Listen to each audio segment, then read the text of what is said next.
近期来，美国为了能够维护自己的地位，就开始不断对中俄两国的发展进行干扰。他们不满于中俄两国的发展，认为中俄这样迅速崛起的实力影响到了美国在全球的霸权滥用和国际地位，因此就想方设法的来遏制中俄的发展，试图阻挡中俄前进的脚步。在美国经常使用的一些小动作中，军事干扰就是他们惯用的手段。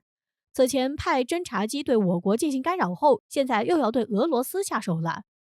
有相关消息报道，俄罗斯国防部控制中心发表声明称，俄罗斯南部军区苏27战斗机在俄罗斯边界空域对一架美国侦察机进行伴飞。报道称，俄罗斯雷达在黑海上空发现一飞行目标向俄罗斯边界飞行，随后国防部立即派出苏27战斗机升空对其飞行目标辨别。经确认后，该不明飞行物是美国 RC-135侦察机，而俄罗斯军机对该架美机进行伴飞任务，直到该美军机远离俄罗斯边界后返回了空军基地。有相关分析人士认为，美国凭借着自己超级大国的身份，近年来可谓是无恶不作，他们无视国际准则，在国际社会上横行霸道，看到哪个国家对他们的地位产生威胁时，就开始对其进行干扰。不过，身为战斗民族的俄罗斯可不会跟你开玩笑，想要肆意的挑衅，那肯定是不可能的。俄罗斯的态度一向非常强硬，或许美国也不敢有太大的动作，毕竟他们对俄罗斯的核导弹还是存在畏惧的。值得注意的是，面对美国的挑衅，俄罗斯必定不会坐视不管。俄罗斯军事专家科罗琴科近日表态，俄罗斯已经想好了怎样应对美国的方式。科罗琴科称，美国近期在国际上嚣张跋扈，就是因为美国军工业的发达，但是俄罗斯并不会为此畏惧美国。如果美国要与俄罗斯展开斗争的话，美国的超高音速导弹是重要的武器，也是对抗俄罗斯最有力的武器。但是那只是在之前，如今俄罗斯已经拥有了 S-500防空导弹系统，而且在前不久就已经对俄罗斯军队进行了供应。这款俄罗斯最新型的防空导弹系统能够有效地化解美国的威胁。总之，纵观国际局势，只要有美国存在的地方就会有动乱，所以说美国就是那个对国际安全稳定局势的最大破坏者。希望美国尽快能够看清局势，如果非要逆世界潮流而行，肆意破坏国际安全局势，最终只会害了自己。日前，英日两国联合互动，就军事合作达成一致意见。英国指出，日本是英国重要的盟友，为印太领域的和平提供了有力支持。很明显，双方的军事合作被两国赋予了正义的色彩，抛到明面上就是想要抱团。而其中的共同应对全球威胁这一句话也很是巧妙，就是典型的贼喊捉贼。这一意识达成，两国就马不停蹄地开始军演。从日本披露的消息来看，英国海军和日本海军已经进行了2天的合作军演，而选择的地点就是在日本周边海域。所以说，这次的军演快速地拉近了两国的关系，使双方合作处于一个不断升温的阶段。这次军演可以算是罕见的，因为日本总是依托与美国合作，而不是别的国家。毕竟从日本的角度看，美军应该处于优先级，而这次的军演联合对象竟然是英国，却不是美国，这一点让人感到疑惑。事实上，自美英澳3国结盟以来，日本就对核潜艇面露垂涎。在向美国提出要求后，两国关系开始微妙起来。而这次的军演，一方面或是日本单方面的赌气，在美国敷衍的态度下，日本无法再像之前那么的热络，日本就像是在和美国闹别扭，暂时不想搭理美国。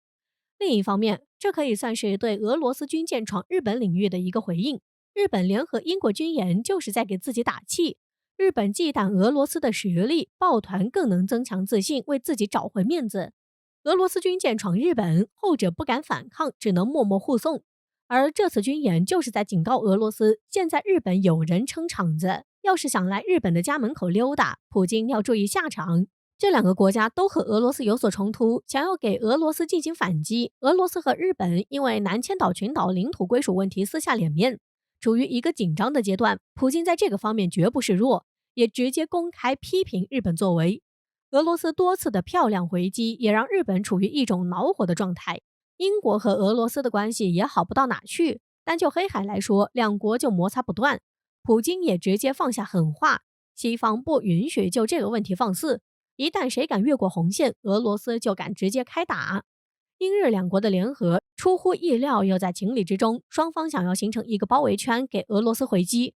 只是英日两国在俄罗斯面前如此放肆，想要在眼皮子底下兴风作浪，普京能同意吗？答案肯定是否定的。这可由不得英日两国，普京可是个不会吃亏的主，不会轻易放过打俄罗斯主意的对手，说不定现在的俄罗斯就正在赶来的路上。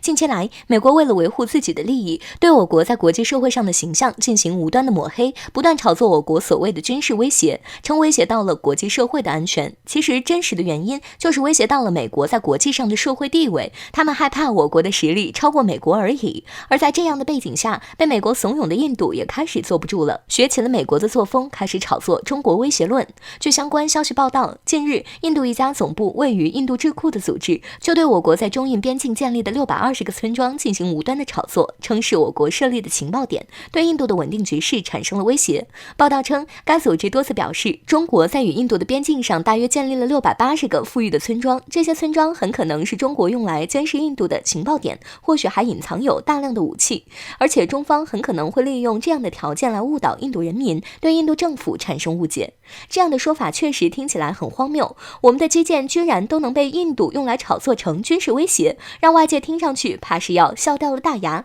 难道印度智库的这些组织真就没事做了吗？但更值得注意的是，印度刚刚炒作完所谓的情报点威胁后，自己却动起了真格。有消息报道，近日印度军队已经在拉达克东部与中国交接的制空线上部署了先进的火炮团。据悉，这个部署的炮团是由3个 M777 榴弹炮团组成。有相关分析人士认为，印度所谓是越来越迎合美国的一些做法了，不仅言行上像，现在举止上也跟美国学习了。但实际上，印度只是还没看清楚自己的处境而已。他们敢与中国叫嚣耍横，就是因为有美国在撑腰。可美国一向以利益为重，拜登政府不断拉拢印度，实际上就是为了让印度为自己当炮灰，来跟中俄两国作对而已。如果真正惹怒了中俄两国，美国肯定会第一时间跑路，因为他们明白跟中俄开战会有怎样的结果，到时候只剩下印度自生自灭了。对此，我国军事观察人士评论道，印度还真不愧是美国总统拜登口中的好亲戚啊，形形色色都得到了美国那些卑鄙无耻作风的真传了，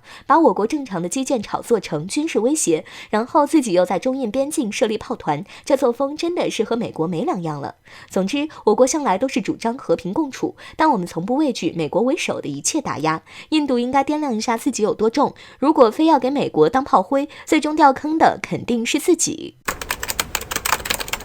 以美国为首的西方国家所制定的规则，在第2次世界大战结束之后，成为了所谓的世界秩序。虽然中国因此成为了5常国家之一，但在更多的领域，美国都无视了中国作为战胜国的地位。尤其是在苏联解体后，美国霸权主义抬头，世界工业分工按层次制定，美国设计了这份不劳而获的千年大计，以自己为主的世界秩序和用实力说话的霸道早已形成，这直接导致了台海以及南海等问题至今未能解决。直到现在，美军依然在这2个主权问题上对中国采取了极其频繁的军事包围行动，除了不断派出军舰在南海不断宣示武力外，还经常在国际上打台湾牌威慑中国。在美国国会众议院不久前通过的2022财年国防授权法案中，还公开将中国视为了美国的主要威胁。虽然法案中的用词很委婉，但法案的目的非常明确，那就是将中国对台的关系渲染为胁迫行为，与和平解决台湾问题相对立。为此，美军借机提出了美英支持台增强自卫能力，并建议邀请台参加明年的环太演习。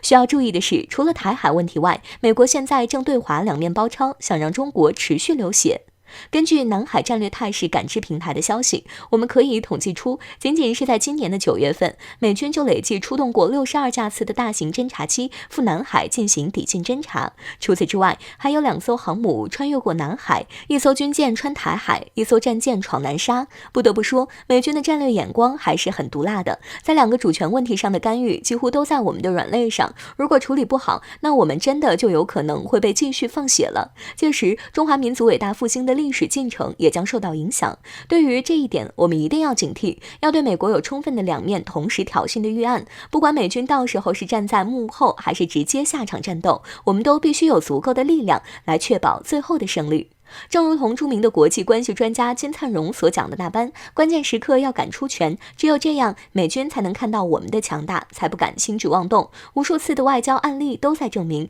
尊严只在剑锋之上。毫无疑问的是，如今的中国已经有着让美军忌惮的实力，就像是我国防部还击美军妄图干预中国主权狂言的那句话一样，中国早已不是当年的样子了。